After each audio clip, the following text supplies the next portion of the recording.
Welcome to Ask the Pro. I'm Chris Dufay, and this is where I'm here to give you what's needed to create the online business, the money, and importantly, the freedom that you want.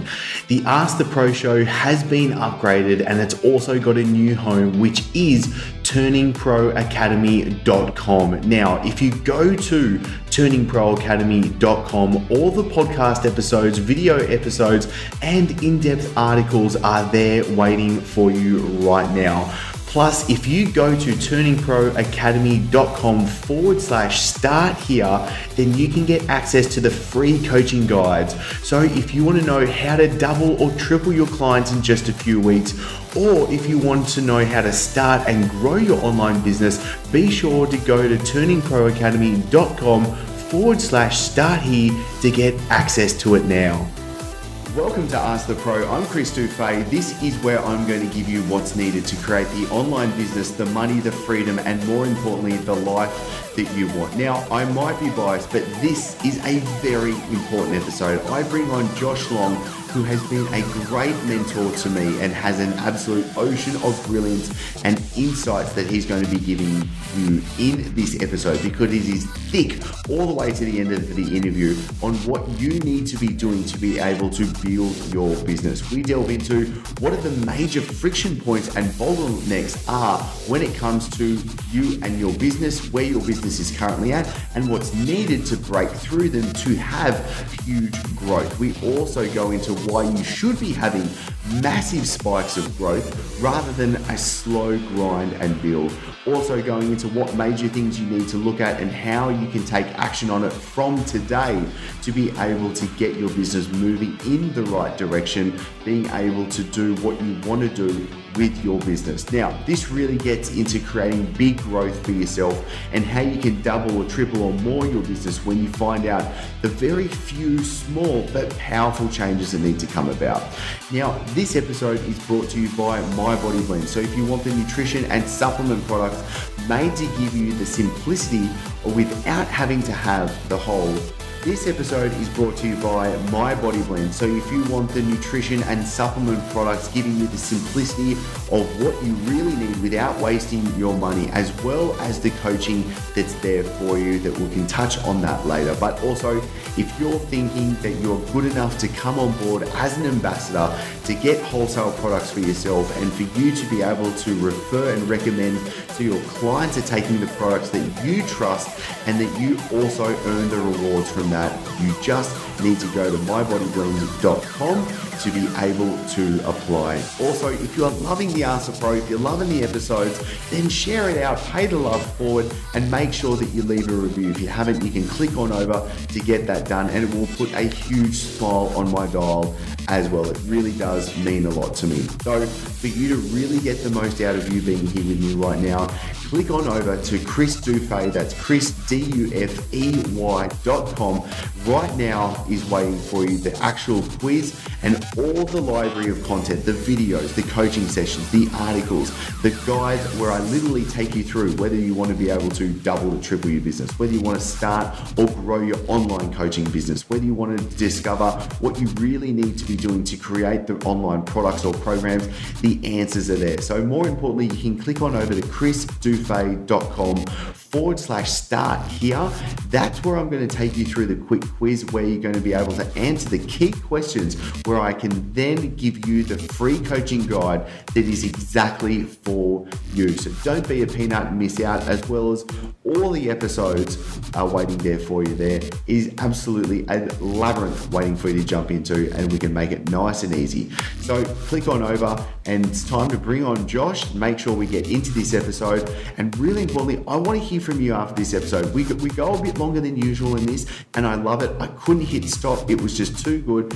We want to get Josh back on. I know that there's so much more that we can delve into, but I want you to be able to sink your teeth into this episode, and then we can get into it. So get in contact with me, get on the site, jump on Facebook or Instagram or Snapchat, whatever. You know that I'm there. It's always fun and games. Let me know what you got out of this episode, and we'll be able to answer your questions that you have from this.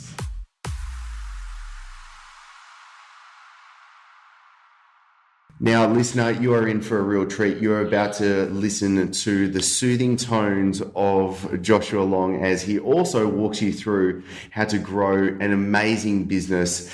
Joshua, I've been privileged to be able to learn from you and have been able to soak up so much. So firstly, thank you so much for coming on and taking the time for the Ask the Pro podcast. Yeah, my pleasure. I think the connection's mutual. I've loved being able to pass stuff on to you, and you sharpen me as well. So it's a very mutually beneficial relationship, and I'm happy to be here to add value to your podcast and your network and group. And just let's dive in. All right. So as I've said in the intro, Josh, you have an amazing mind. You've obviously got such a brilliant background from where you've come from, and you've got so much to give with what I feel like so many people, so many entrepreneurs, especially in the online space, need. And I think where you can really come to is bring about clarity with what's needed to move forward, which I think is so important. So before we start delving into that, I'd love, in a nutshell, who are you, Josh, and why are you so phenomenal? Yeah, that's the first time I've ever been asked that question. So I've got an interesting background. This quick snapshot of it was I thought I was going to be a surgeon. I thought I was going to go into orthopedic surgery. I just broke so many bones growing up and connected with my surgeon and doctor, and it was what my worldview thought was the highest pinnacle of helping others. And so I went down that path and got through undergrad really fast, 4 years on track. But I sucked at the MCAT. The medical college admissions test just wasn't a fit. I couldn't prep well for it. So I took a year off to prep for it. And while I was waiting around, I thought, I could go be a ski lift operator at Jackson Hole, Wyoming, or I had a professor that she said to get an MBA. I didn't even know what an MBA stood for. And so I got the MBA, took the MCAT again, did mediocre, and I had a ton of med school applications out. And so I had this analytical brain of problem solving, and orthopedic surgery was a great fit because you're just constantly fixing broken things that get quick results. So I realized that's a pattern in my life, is that I love problem solving. My grandfather was an educator, a very innovative math educator.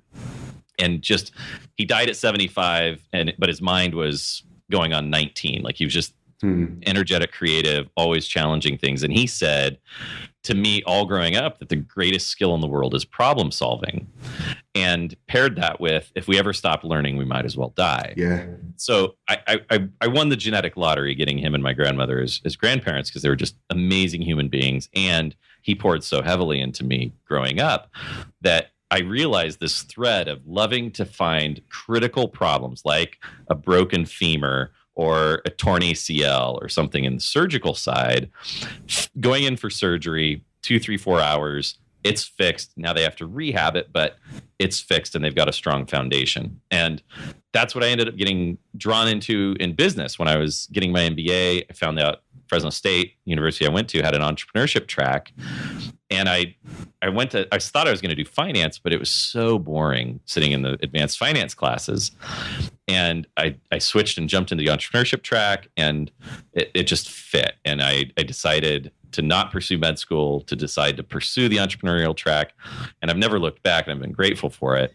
But it is always going down, how do I solve big problems quickly? And like you said early on, that being able to simplify things, I've realized I thought that was common sense growing up, but it's just my unique ability, and I'm happy to share it with others. I love it. And you've also worked with some really top dogs, like some people, and lately it's kind of I find this funny, it's because it's people I'm really just I cannot get enough reading, listening to, such as Dan Kennedy, Jay Abraham, Perry Marshall, who in the insights, obviously we can drop names all day, but who have you loved and what have you been able to take away from that to what you do today?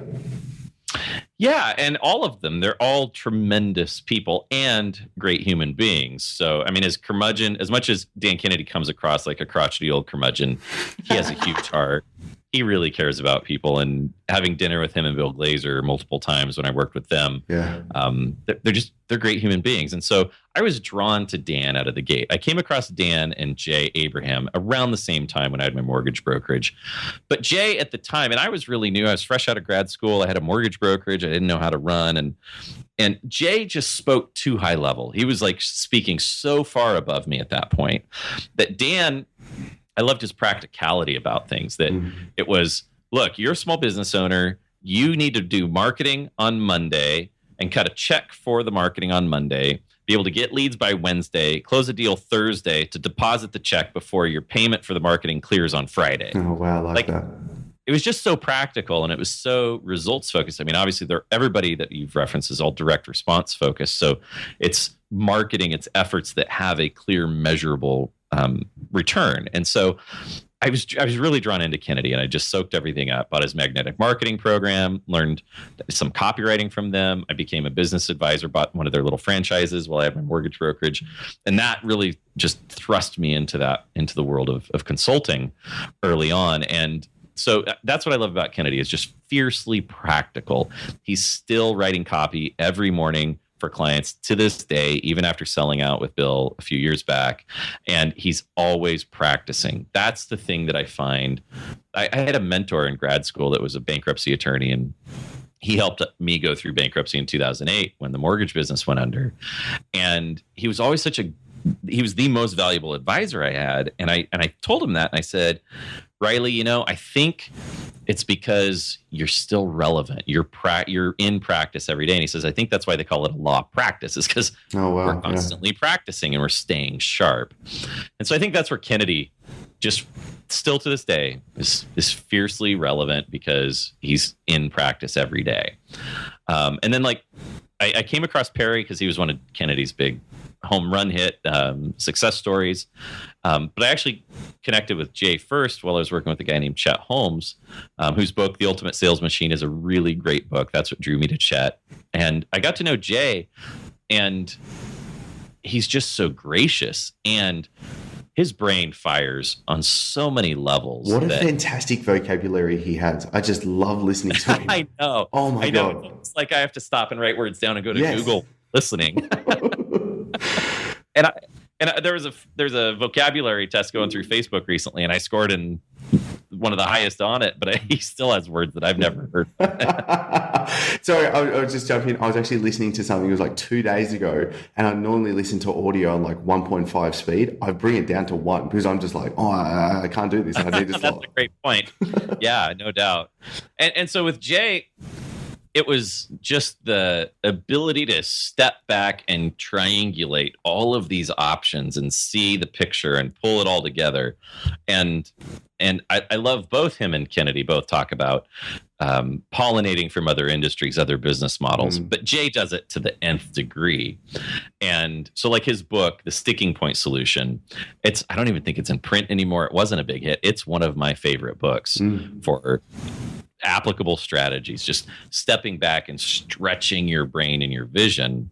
And so that's what came out with him, is just how effortless and endless his ability to connect dots and come up with breakthrough ideas for people.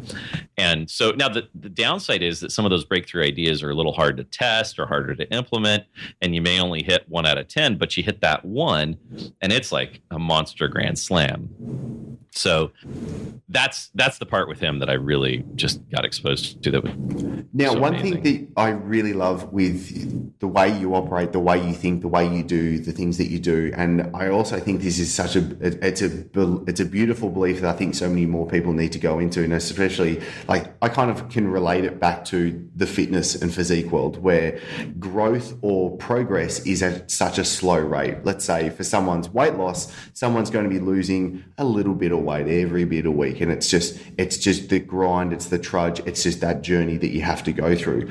But for business, it does not need to be like that at all. And obviously what you're so fantastic at being able to do is break through what needed to be broken through to be able to have huge wins coming out of it. So where did your whole focus of being able to make these huge leaps and fast growth come about? Yeah, I think that's a really good distinction to make too. That going back to the weight loss, that like our physiology, there's only so much. I was just watching a documentary on Netflix about fastball pitchers in baseball. And I was a baseball player my whole life. I love the sport. I love getting into the nitty gritty detail. But they talked about that even in the 50s, the best fastball pitchers were throwing 98, 100 miles an hour. And the guys are still throwing that now. Whereas Jesse Owens, the 100-meter dash and Olympian, what he ran in the 50s in the Olympics, high schoolers are doing that now. Yes. And so there's only so much you can eke out of certain systems, like weight loss, like our body, the physiology of the shoulder to be able to throw fast. But like you said, getting into business, there can be epic growth and huge ways to unlock growth. And the part for me, it didn't start out going for huge growth. It just started out focusing on how to keep myself sane in my mortgage brokerage, because there's so many moving parts, and it was like all this white noise in my head and I had stacks of paperwork, and I'd miss deadlines and lose things. And so once I started getting organized, the biggest organization help for me was the E-Myth, their 7 centers of management attention, that Michael Gerber, that wheel. Once I understood that framework, I could start categorizing and organizing everything by those 7 centers. And then I started noticing, oh, well, my mortgage brokerage are doing about $250,000 a year in revenue. And like my finances were out of whack. And once I figured out that we had bad debt and all this stuff, once I could start working on that section, the financial section, it was a lot easier to manage. Then I realized, well, management, I only need 1 or 2 decent staff or assistants to do well in this business at this stage. I could probably grow to $1 million with maybe 3 assistants, like an underwriting, a processor, a bookkeeper, and just a appointment setter or whatever. And so then the management section was kind of taken care of. So then you go through these centers, and it's like they're pretty easy to shore up at different stages. So then I realized, gosh, I have a lead gen problem. Like that's where I need to beef up my lead gen. And so I started going through like Dan Kennedy's shock and awe box. That was one thing that I did, that anytime I got a referral, it didn't matter how qualified they were or not, they got mailed this shock and awe box, which was a little booklet, like a 16-page, 8.5 by 5.5 booklet that I got from another mortgage buddy that he had written that was really well. And then I did a testimonial CD. I just had my assistant call up past clients, and we sent that out on a CD. And then the DVD of a workshop I did just to educate them and just demonstrate my credibility and expertise. And so that shock and awe package went out, and it cost me, I don't know, $5 or $6, maybe $10 total to get out. But that helped convert them. So then I just needed a higher volume. And so it was just going through these centers of the 7 centers of management attention. And I started seeing, oh, these are easy to shore up really quickly. Like get my staff sorted out, get my bookkeeping sorted out, have my processing and underwriting fulfillment. Like at the end, we were getting a file and having an approval in 3 days. So we were never the bottleneck in closing a property or an acquisition or a transaction or whatever. So I just started going around this process. And all of a sudden in 2006, I was at a Dan Kennedy event, and Rich Sheffrin was speaking. And I actually got to tell Rich this about a month ago. First time I've ever talked with him on a call with Jay Abraham, that a mutual client had a call with. And Rich was talking about processes and getting through focused implementation instead of fragmented implementation. And he had his presentation of, if you have one task you're working on, one big initiative, like building a landing page and an autoresponder to go with it or something, an opt-in funnel. So that's one initiative. Versus, and you get that done and out into the world, you're going to start getting compound results from it while you work on initiative number 2, or letter B, he called it. Mm-hmm. And he says, what the problem is the entrepreneurial mind starts A, B, C, D, E, F, and G and tries to move them all forward at the same time.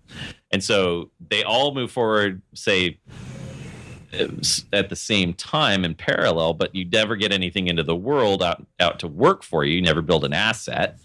And so you never get any results, and you may burn out or run out of cash flow or whatever. And so right around then, I was noodling on this idea of bottlenecks. And I just that's what I saw after the 7 centers of management attention. Like, okay, growth is really restricted in bottlenecks.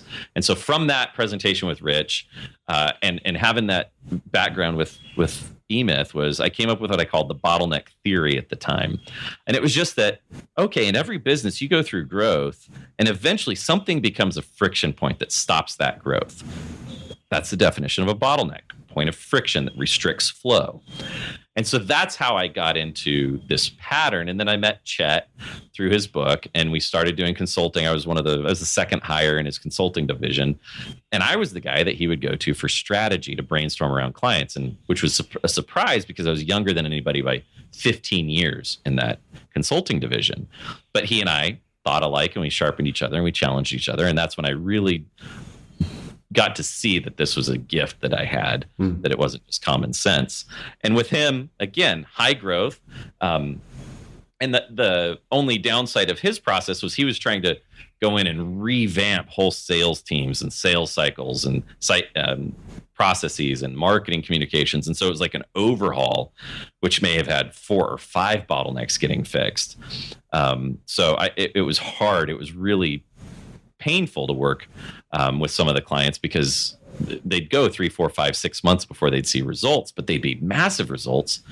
And so that, and then talking with Jay about it, and Jay's like, look, I go in, I find whatever they're already doing that I can tune up one thing that increases their revenue and justifies my fee for the rest of the year. It's a mutually win-win, but mutually beneficial win-win. And so that's how it evolved over time, was from the bottleneck theory to working with Chet and seeing these plateaus that companies would hit and the bottlenecks they had, and then talking with Jay. And so that was just, again, I was very fortunate to be around those guys, to have all these connections brought together in my mind to what I call the bottleneck breakthrough method at this point. I guess that's where it's landed to this day.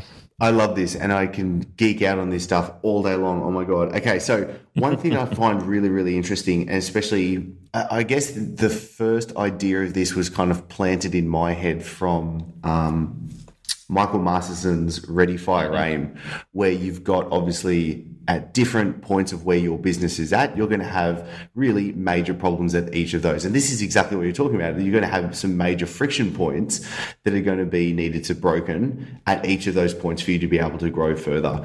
Now, can we go through a little bit more in detail what your thoughts are on that, and where people are going to find specific problems at specific stages of their business growth? Yeah, definitely. And Masterson, when he came out with that book, it really validated the patterns I saw working with Chet. Yep. Because I saw, and with Chet, the numbers were a little higher than the typical audience that I'm talking to, but it was really at $1 million was the first real bottleneck plateau that we saw. And then it came in at 5 million, and then 10 million, and then around 100 million. And since working with smaller companies, I find that it's really 100 grand, 250 grand, 500 grand, $1 million, I'd say 2.5 million, and then 5 million, and then 10 million. Beautiful. And so each of those has very common plateaus, or very common factors that create the plateaus of growth.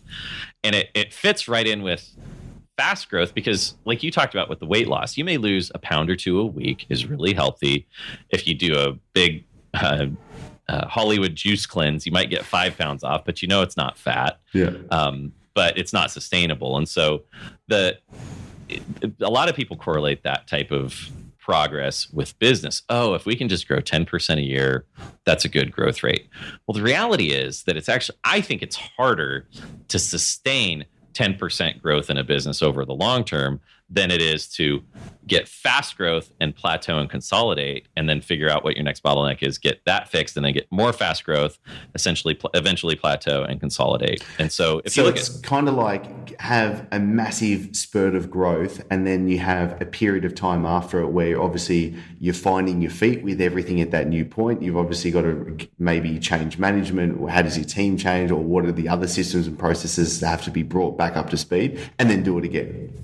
Exactly. You boiled it down very well there. Exactly right. And that I find, plus for the typical entrepreneur, that's a lot more fun than grinding it out day in and day out. You can sprint and then get some space, take a breather. And And really, the only companies that run into problems with going through the sprint model are high growth startups, venture funded things, guys with guns to their head that they have to get growth or else, because they grow through what it's a sprint essentially, and where they should consolidate and say take maybe 3, 6, or 12 months to smooth things out, find their feet, like you said. They're then said, okay, you got that growth, next take a week off, and now you got another 90-day sprint or another quarter sprint or whatever. Yeah. And then it's just this chaos ensues, and that's when you hear these startups where the wheels just fell off because they couldn't consolidate. There was no recovery period. Again, going back to a fitness analogy, right? If you're in the gym doing 2-a-days every day for a year, like, your body's going to be trashed, right?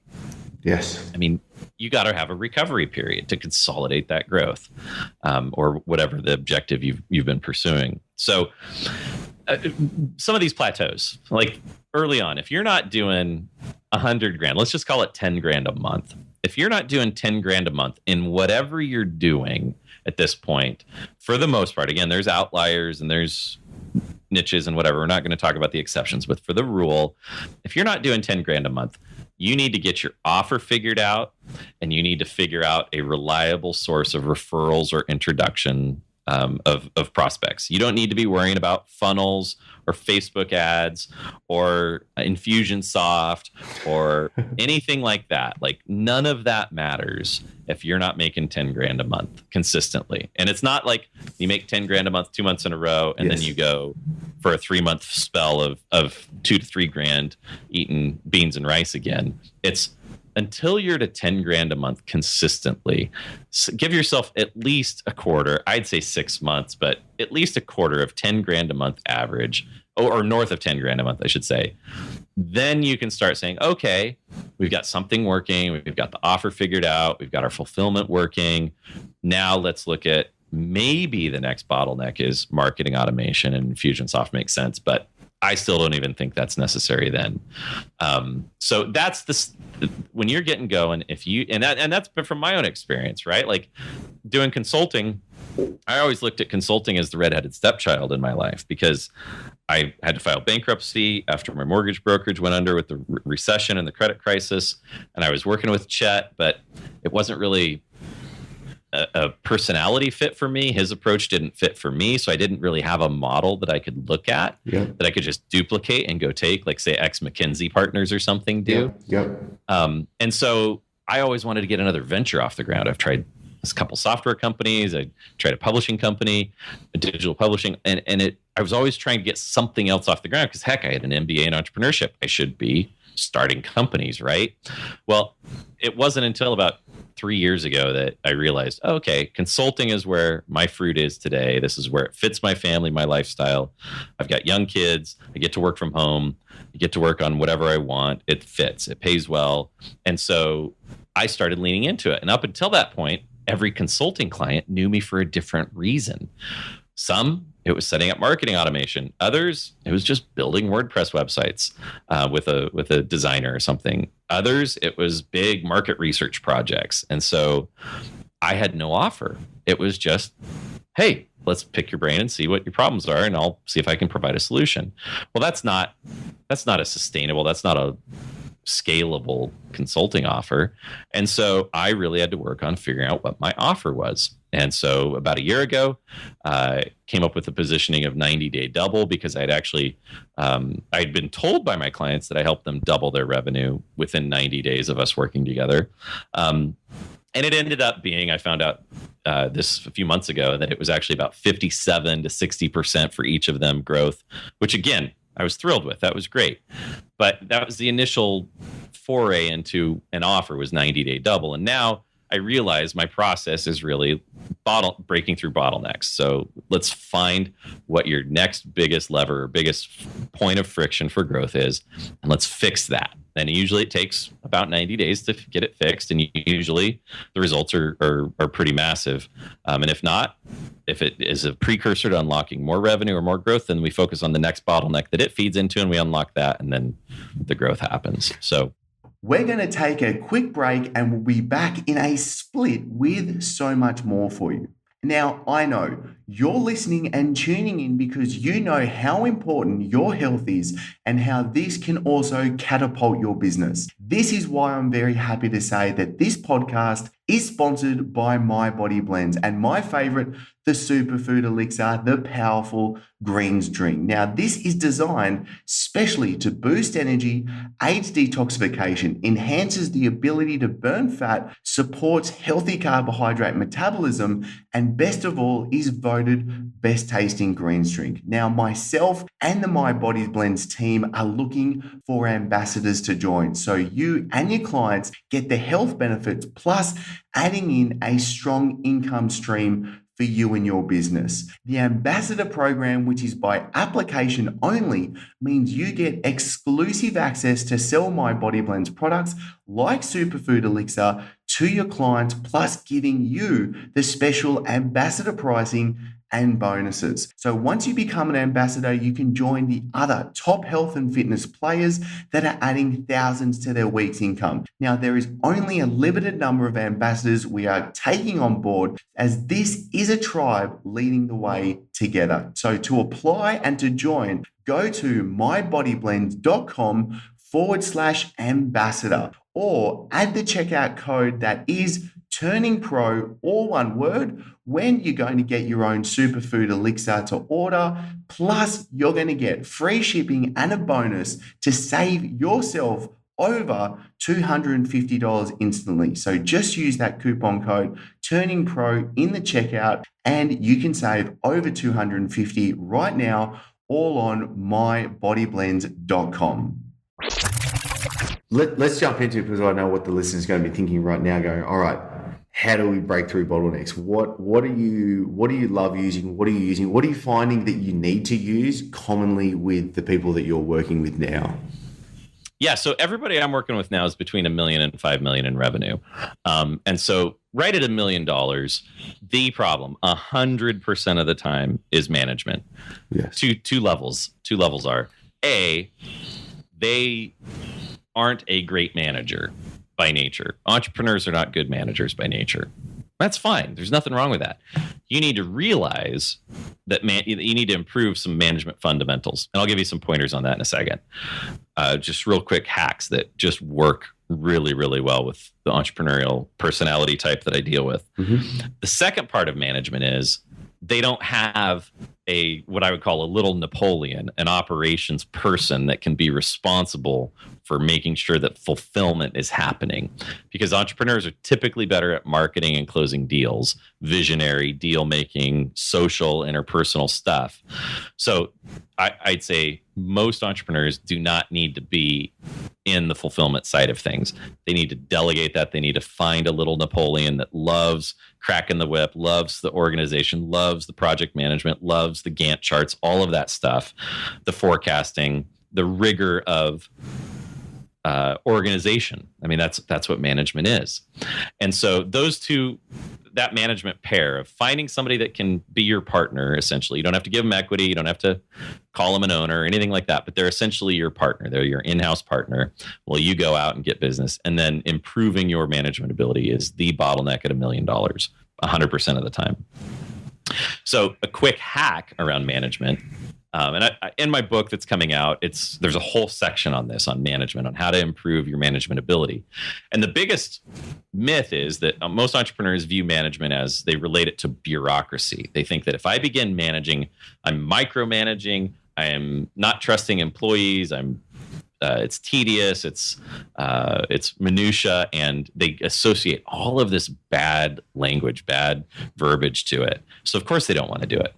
So at the end of the day, all management, as a manager of your business, the number one goal is to define what employees need to do and equip them to do it. That's it. If they're not getting their work done, they either don't know how or they don't want to. If they don't know how, you need to provide training and tools for them to do it. And if they don't want to, you need to confront that behavioral issue and figure out, is it because you switched their job role and changed the definition of what they were supposed to do from what they were hired to do? Or is it that they are just a bad apple and they need to be moved on because they're being a prima donna or whatever? So the biggest shift for management that I've found from removing the negative labels is start viewing all of your employees as 8-year-olds or third graders in the US. And it sounds silly. It sounds like very demeaning. But the reality is, so many entrepreneurs think that what they think is common sense and that everybody else will get it. And, oh, well, of course you never yell at a client, or of course you always ask a vendor for an invoice, a detailed invoice before we pay it. Things like that, that it's so common sense. Well, most employee types don't have the same common sense an entrepreneur has. Otherwise, they'd be an entrepreneur running a business. Very true. So when you view them as an 8-year-old, and now my oldest daughter is 8.5 right now. She's very capable. If I give her detailed instruction, she can do just about anything I give her. And if she needs some training, then I'll provide that training and she can do it, as long as it's not like writing PHP code from scratch or something. It's years of learning. But she's capable and she wants to do things. She loves doing chores that earn her extra money or whatever. And so when you view your employees as an 8-year-old, I've found all of my frustration disappears, because I'm never going to yell at an 8-year-old if they didn't do something I didn't tell them how to do it. If they did it, like if I gave my 8-year-old a task and said, go clean the windows, and she goes out and grabs a hose and brings it into the house and starts spraying down all the windows because she's seen us hose off the windows from the outside. And we didn't say, no, go get the spray bottle under the sink and the paper towels on top of the sink. I can't be mad at her for bringing the hose inside and spraying off the windows inside if she saw it from the outside. Totally. So again, viewing an employee as an 8-year-old, when they screw up, it really does take away your frustration. It's like, oh, I realize I didn't explain this clearly. And again, you're going to feel like you're micromanaging or you're belittling them. But reality is that all employees I've ever met with that are not nut jobs, not narcissists, not some weird behavioral issue, healthy, normal people love being told what to do and how to do it, because it defines the expectations of what they're measured on. It's just like any sport, right? If we go out to the baseball field, or you guys down there play cricket, if we go out and all of a sudden, instead of 3 strikes being out, you only get 2 strikes before you're out, and I'm up to the bat, I'm up to the plate, and I'm swinging, I'm going to be really pissed if the ump calls me out after 2 strikes. Yes. Because I didn't know those rules changed. So that's the big stuff with management that I see over and over with people at $1 million.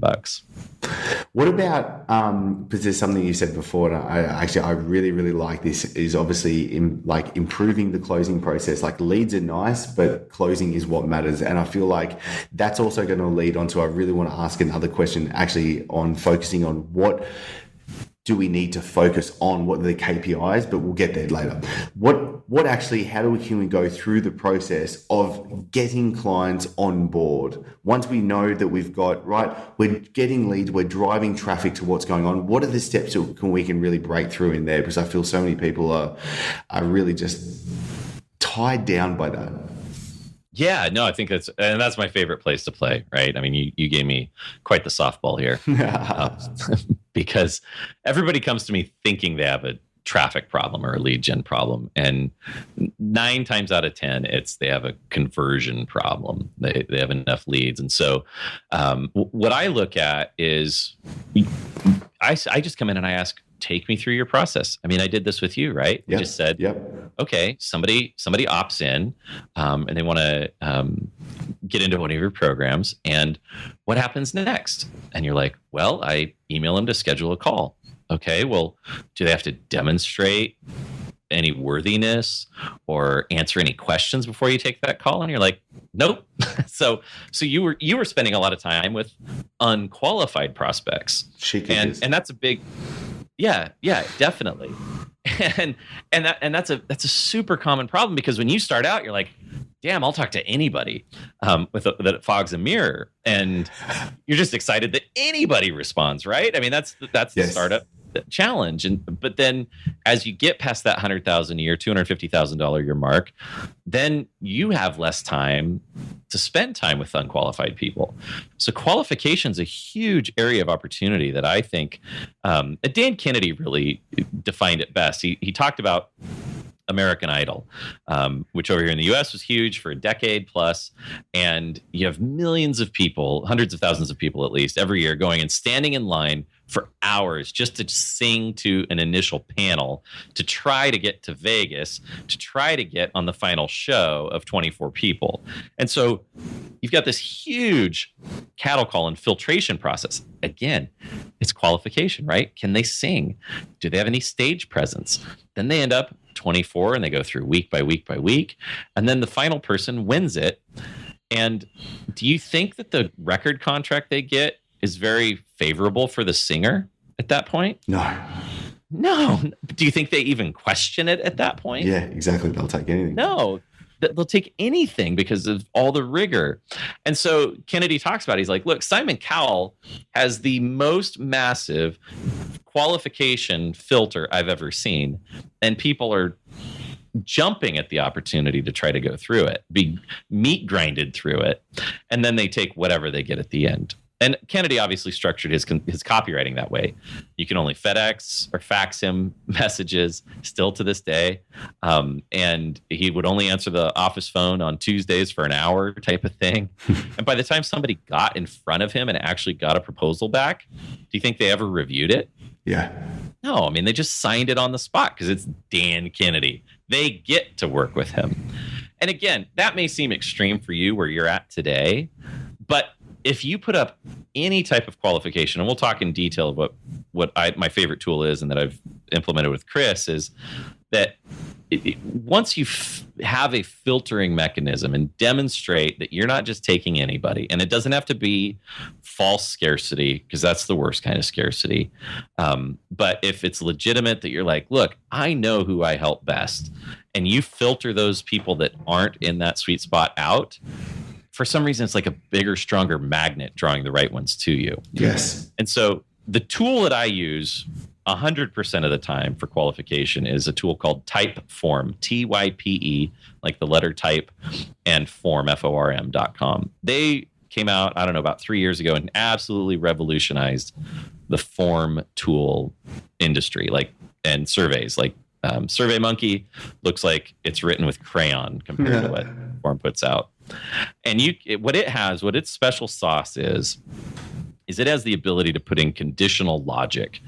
So I know for my friend Keith Krantz, who's got a Facebook training program and has written a book and does consulting and all that, he had 3 levels of ways to work with him. And after reviewing a number of the applications and talking with prospects, we found that if somebody hadn't started spending money on any kind of traffic, it didn't matter unless they were over $10 million in revenue. If they haven't spent money on traffic, they need to start with his $59 a month Facebook Ads University program and get their feet wet. Because spending money on his next level up of his Facebook Navigator coaching, which was, I think, $4,000 a month, it was just too big of a jump to say, okay, spend $4,000 a month to let me get you up and running, and then you need to be spending another $5,000 a month on clicks or $3,000 a month on clicks. That was just too big of a gap. If they're not already spending $3,000 to $5,000 a month on advertising somewhere, it's just too big of a gap. So we said in the conditional logic, if they answer the question, how much are you spending on advertising right now? If it's under $1,000, they are guaranteed to be shown the offer for Facebook Ads University afterwards. Well, that cut down the calls for closing people into the coaching or his high-level agency services. It cut those calls down by 90%. Wow.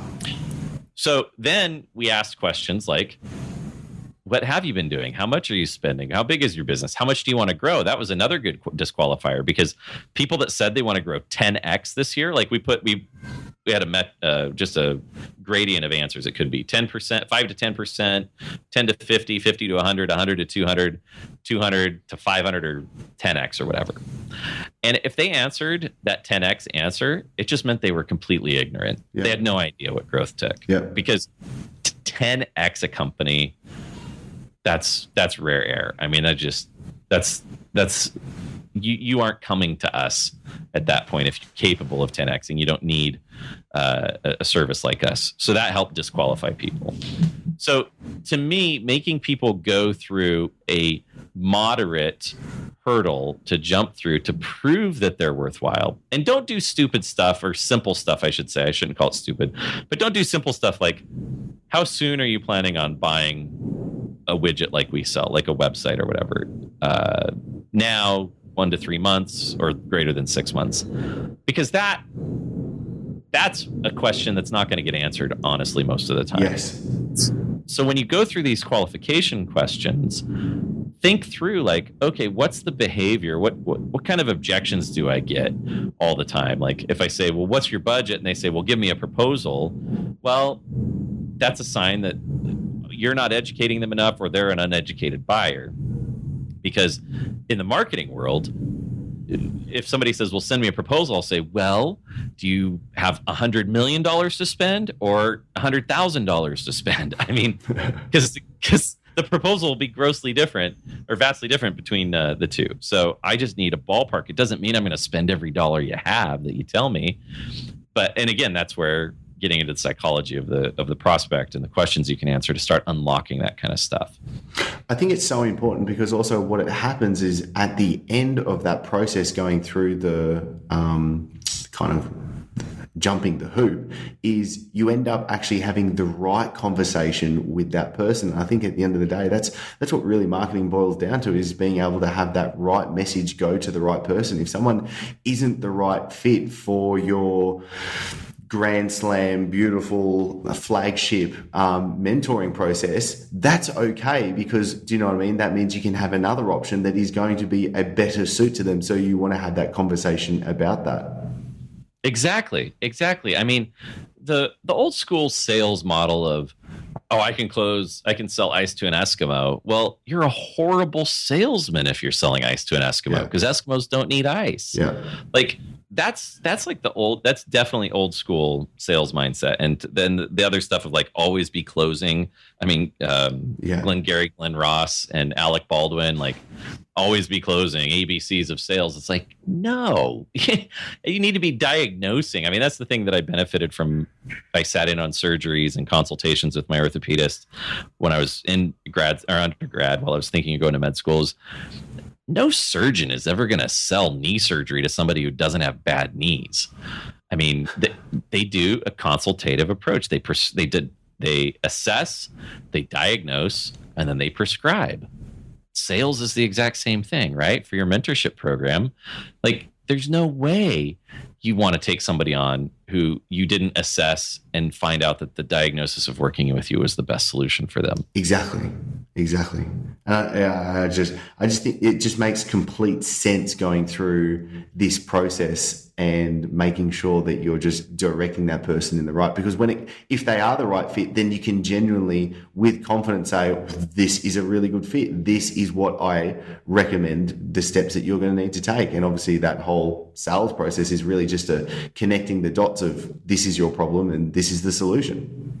That's exactly it. 100% right. And when they go through that process, every time I've had somebody go through my application to work with me and they are a fit, I don't have to close because I demonstrated in the questions that I understood their problem, because I'm asking things that nobody else asks. And I think that's the highest level of consultative sales, is when you can get inside their head and ask things that they've never thought of asking, but they love that you asked. This just brings up a perfect example of actually a new trainer that signed up yesterday. We're having their first kickoff call yesterday, and I was doing exactly going through right into the nitty gritty of what their process is like right now. And he was saying a lot of people, like his conversion rate was really low. It was like 4 out of 10 people. I'm like, that's really low for when someone gets to your face. Like I go, what? And so we started breaking down. What are the problems we need to start looking at? Like, why are they saying it? What are the objections that are coming through? And a lot of it was money. They weren't happy to pay the amount. And then he started talking about some sales training that he had done before. And anyway, he's like, I haven't really used this sales method. And I was like, what sales method? Anyway, it was like, so you would know it like inside and out, Josh, but it was like a real hardcore close. Like it was a real like you can continue being the same person right now, or you can pay the money and this is the person that you're going to be, happy, lean, like blah, blah, blah. And I go, bro, are you happy to say that to someone? And he was like, oh, no, not really. I was like, shit, no. And then it goes back to exactly where you started this, Josh. It was kind of like making sure that they're coming into it and you've got that process actually, do you know what I mean? Weeding out the people that just aren't the right fit. Because if you've got a program that is 5 or 10 times more than what the usual is, then there needs to be a process to make sure that that's a good fit. Yeah. And I think you and I see it a lot in the online training world is how much we see people spending 10 grand, 20 grand, 50 grand, and they have no reason or no right to be buying that program right now because they're at such a different stage. And like to me, a mutual friend of ours, Dan Meredith, he asked on his Facebook group, Coffee with Dan, which is a great group if you want to get more resources. He said, I actually just tried to palm him some work the other day. No, there you go. Yeah. And he said, do you think the onus is on the guru or the coach or the buyer in those situations? And he has a lot of healthy people, and the majority of the people said it's on the coach. And my position of it was that the coach and us that are in the know, that know how to lead people to some successful, profitable outcome, see all of the factors that are involved in achieving that success. All the prospect has, majority of the time, is hope and a credit card. And so I view it as a fiduciary responsibility, the fiduciary role of that you know more than your customer or client, and it's your responsibility to put their best interest at heart. And so to me, the only pushback I've ever gotten from anybody about having an involved qualification process is, well, what if they don't answer right and they still could be a client? It's like, that's just part of the risk you got to take by serving people better, in my opinion. Yeah. And like I said earlier, that once you start disqualifying people that really are shit kickers, as you said, it's like you magnetically draw the right ones out. It's like the wheat from the chaff. It just gets filtered out. And it's always worth your time to set up these qualification processes. This is so important. Okay, I've just got one more question that we can quickly tackle, and you can just nail this out. And I tell you what, this has been so fantastic. We haven't even scratched the surface of the brilliance of what's going on inside that noggin of yours. Okay. KPIs, what things should we be looking at? What are the basic really boil it down? What are the few things that we need to be measuring to know of progression? Yeah, it's great. And so KPI is a key performance indicator. It's your metric. What do you measure that shows the health?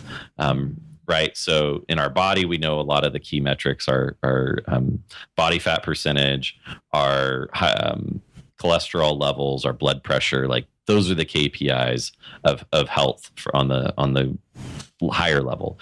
So KPIs in business. And one thing going back, Peter Drucker, he was the godfather of modern management, passed away a few years ago, but the guy was just so prolific and such a genius thinker of running a company. And he has these sayings that are just such wisdom, so boiled down. And so my favorite that he says is, what gets measured improves, or what's managed improves. Mm-hmm. And so if you're not paying attention to numbers on at least a monthly basis, these numbers, you're just going to miss the opportunity to continue growing, or you're going to miss the cancer that shows up in your business until it's at stage 4 and it's too late.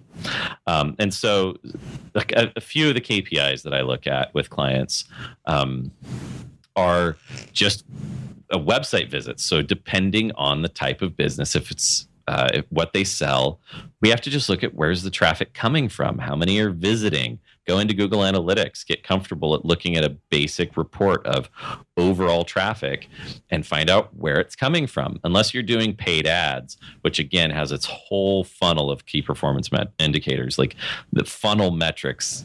We could go on and on and on about that, right? From your quality, your relevance score in Facebook or quality score on AdWords, all the way down to time on landing page, bounce rate, opt-in percentage, and then email follow-up and all that.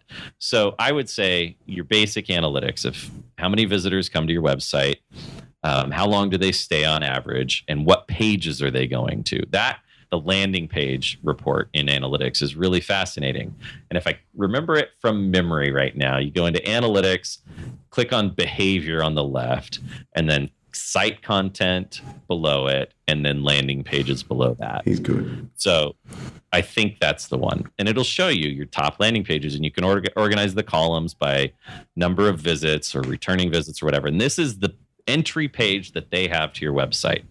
For a client I got right now, she's got a really great metal clear coating product. And we found that a sales page for aluminum window frames, anodized aluminum window frames, it's one of the millions of applications that her product can be used on. But that particular page was getting more visits sent to it than the home page from Google. Wow. Yeah, that was surprising. Because she gets 30,000 visitors a month organically from Google. She's got a great content website in a niche that nobody else competes on with content. But we found this one page. Well, its conversion rate to an e-commerce sale was low compared to all the other pages. So we start working on that. So anyway, that's one key performance indicator. The other is your profit and loss statement. Like, this is the most important thing. And it may, for some of you, you may hear this and say, well, that's so basic. Well, the reality is, I would guess 80% of business owners never look at that, except on their tax return. And so a profit and loss statement, all it is what income you earned, subtract your costs that it took to earn it, and that's what you have left over is your profit. And if you're not looking at that monthly, you're going to be in a world of hurt at some point in your business career, or you're going to be missing opportunities of growth because you may find, oh, wow, I didn't realize this SKU or this product or this service sold twice as high as our regular or whatever. Let's lean into that. Like, the story that comes out of the numbers is so powerful. And the number of business owners that I know that run their business by their checkbook is unfortunately really high. and you can't forecast, you can't catch problems. It's just impossible to stay on top of anything other than a mid-level job by managing your business by your checkbook. I think it's like this. Why I wanted to really make sure I asked this question and to wrap this up is, I think it's so true. I just turned around when you talked about Drucker, and I saw, because I finished not that long ago, the Daily Drucker, and kind of going back to that weight loss physiology whole analogy that we've been using so far throughout this interview is like a hack to be able to get someone to get in shape and to lose weight is simply getting them conscious on what they are eating. So simply doing a food recall or a food diary will get them making better choices just without telling them what they actually need to do, because it's simply being conscious of what's going on. And I feel like this is a hack to the system to be able to get someone to grow their business is simply just starting to track and look at the numbers.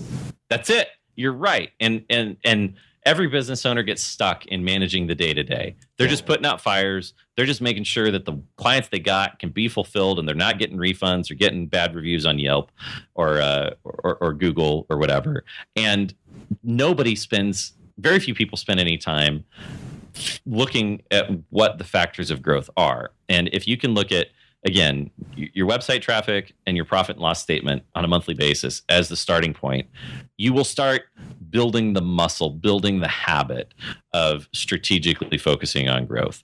And you will start changing those behaviors because you'll start noticing, oh, yeah, why am I paying $800 this month for overages on my hosting. Oh, I have a really shitty hosting plan. Oh, my site is down 10% of the time. Oh, I mean, it's just you start uncovering this stuff by reviewing these core numbers. And you're right, like the food diary is a great example. Like I've got an app, a plugin on my Chrome, because I realize I need to start building my email list better. And so there's this plugin. I can't remember the name of it. I'll look it up before I get off here. And List Goal is the plugin. And every time I open up a new tab, it shows my goal of how many leads I need to add to my list to achieve my goal in 60 days. That's cool. And it shows a graph of how many I've gotten in today. It integrates with my email management system with Drip at getdrip.com that my buddy Rob just sold to Lead Pages.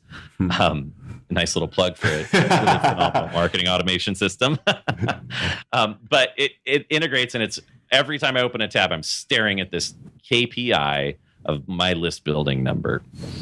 So it's just what gets measured improves. I think it's so important. I think that's just doing that alone is something that's going to improve your business without even having to do anything else. It's true. All right. This has been absolutely phenomenal. And I know people are going to be just frothing at the mouth for more, Josh. But before you go, where do they go to learn more about you and the book? Yeah, so the current site is at 90daydouble.com, 90daydouble.com. And the book title is evolving as it's coming together. I think it's going to be Bottleneck Breakthrough is the title. And so wherever the book ends up on whatever domain, 90daydouble.com will forward. But you can go there now and opt in for a free copy once we get it published, and have there's probably going to be a 1 week window there where I can give it away for free, depending on the publisher rules and stuff. But yeah, I just want to get this in everybody's hand. I realize I've got a lot of knowledge that isn't common sense that helps a lot of people, and I can't work with everybody. So I'm happy to share the book, and I really hope it's a success and really helps business owners become a manual to grow their company at multiple stages over time. Well, I'm happily going to pimp that out like crazy. So I want to make sure I'll put all the links in, and obviously everyone that's on the list will be getting a very loud and proud notification of what's going on when the bottleneck breakthrough comes through as well. But Josh, thank you so much, mate. It is always a huge pleasure talking to pleasure, you. bro. It's always the fun. Soothing tones of your voice make my heart smile, and what's behind it's even better. So thank you so much, mate. I'm always looking forward to more, and I know the listener right now is just going to absolutely go hell for leather being able to actually take some action, and that's what I love. That's the best. Take care, man. Thank you so much for being here, and if you've liked this episode, please share it out and make sure that you are subscribed so you don't miss out. Now, to really get the most out of you being here, go to turningproacademy.com/start here. There you can get access to the free coaching guide. So if you want to know how to double or triple your clients in just a few weeks, or if you want to start and grow your online business, be sure to head on over to turningproacademy.com/start here to get free access to it now. And as always, I'm so thankful for you being here, and I'm really looking forward to you joining next week in the new episode.